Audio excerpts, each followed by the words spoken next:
Hey everyone, welcome to GHT Time where we discuss all things General Hospital. So guys, don't forget to hit that bell notification so you'll know when we drop a new video. And I would say get your tea, get your snacks, put your feet up, and let's get ready to recap this very eventful episode. This is the GH Daily Recap for Thursday, January 29th, 2026. So the storm is still brewing, and we saw a bunch of people in this episode. We saw Britt and Jason, Charlotte and Danny, Tracy, and a bunch of others. So let's see what our host of characters are up to. Carly and Valentine are still talking about Charlotte, and Valentine is supremely worried because he can see how bad the storm is outside. So he told Carly he can't play checkers. He needs to go out and look for his daughter. He was going to go out there with this little coat on. Carly found a coat for him, some gloves, and Valentine left. Later on, he couldn't make it past a certain point, so he came back and Carly took him in the house, and then she told him, Lulu texted and told her that Charlotte was okay, that she was at the Quartermaine. So that calmed him down, and he was able to relax a bit. Danny and Charlotte are at the Quartermaines, but they tried to go over to Carly's house, and they couldn't make it, so they decided to go down to the cottage that Michael and Willow used to live in, and just kind of wait out the storm. They were talking, and she was talking about her father, and different. Charlotte was talking about her father and other things. Danny was reassuring her he's going to be okay. And then the weirdest thing happens, right? So they had the spoiler about whose first kiss. So everybody thought it was going to be Nathan and Lulu, but it was Danny and Charlotte. Now, this is weird.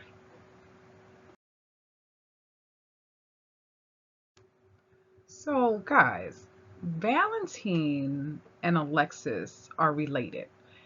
He's a Cassadine, she's a Cassadine, right? That they're relations, right? Here, these are cousins. So then Alexis had Sam, who is Danny's mom.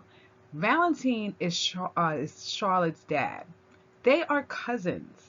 So remember the whole storyline with Sasha and Cody? They couldn't be together because they were cousins. Why would the writers do this? I mean, they would make a cute couple if they weren't related to each other. So I don't even know why they're going down this path of the possibilities. I hope when we see today's episode that they don't, they know it's wrong and they stop, because it's just strange. I don't know why, like, we don't know that these two are related, and I mean closely related, right? Because it's bad writing 101. I don't know what are they doing with this. Hire some other actors. I think they're trying to make this budget work with the folks that they have on staff, and they're just too close in relation. You got to get another female or male character in here so that we can, if you want these two to have a relationship, they can't have a relationship with each other. So I see that this is going to be a broken romance somewhere down the line. So Tracy and Martin are having a conversation, and I'm glad these two are kind of putting it out there. So Martin told her exactly why he's been going after her, because he blames her for breaking up him and Lucy's relationship. And Tracy kind of laughed at this because she was like, that woman ain't worth being with. So Tracy is like, you would have broke up with her anyway. And it's kind of weird because she did break them up by making it seem like she was having an affair with Scott, and then she wouldn't have an affair with Lucy.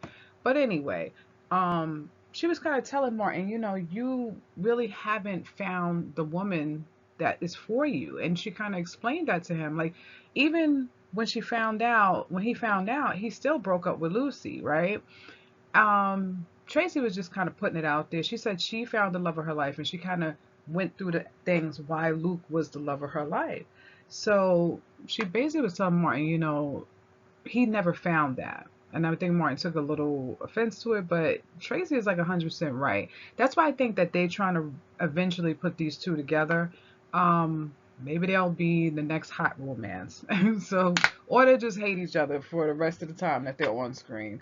But it was a really cool conversation that they had with each other.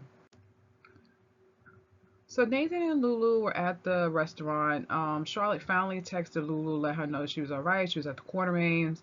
And so Nathan and Lulu Snow, then they had to find something to kill their time. So they started playing, they're drinking and they're playing a confession game. So that's that spoiler that was later on, earlier on.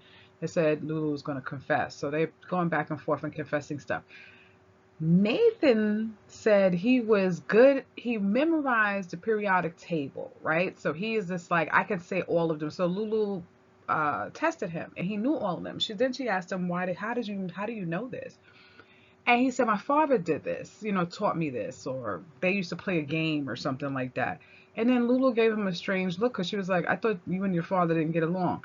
See, this guy is slipping, right? Him and Faison he hated Faison. So what do you mean y'all playing the game together? Did he have maybe I'm wrong. Somebody tell me down in the comment section. Is it Faison or did he have some stepfather I don't know about that he played this game with? But that was a definite big slip on Nathan's part. He cleaned it up a little bit and Lulu and him went on about their way. Lulu didn't ask him any more questions about that. After that, somehow they just they're in conversation. Nathan leaned over, Lulu leaned over, and they kissed. Second kiss. They weren't the first kiss. So when I say the second kiss, the spoiler said someone was going to have their first kiss. I thought it was going to be these two first, but it wasn't. It was Charlotte and Danny. Nathan and Lulu were the second couple to kiss. So this is going to bring up a whirl of issues because we all know that Maxie is waking up from that coma soon. So Cody and Molly were loving it up upstairs. They came downstairs from Cody's room and she was just checking for her phone and emails to make sure that no one was trying to get in contact with her, but then she was thinking about going to work. Cody looked outside. He said, no, you're not going anywhere because we snowed in, right? Then she realized that the publisher of her got back to her and said they were publishing her book. And Molly was like, she didn't send the book and she knows Christina did it. Now, I can't fully remember. I feel like when she was writing that book, it was during a time when her and Cody were going through that little issue. So some of the stuff in the book might be a little sketchy or not nice Cody related. I think Cody's going to put two and two together that the character is based on him. I'm not sure if it's flattering all the way. So Cody is sat down. Molly was upstairs like she's sleeping. And then Cody was reading her manuscript.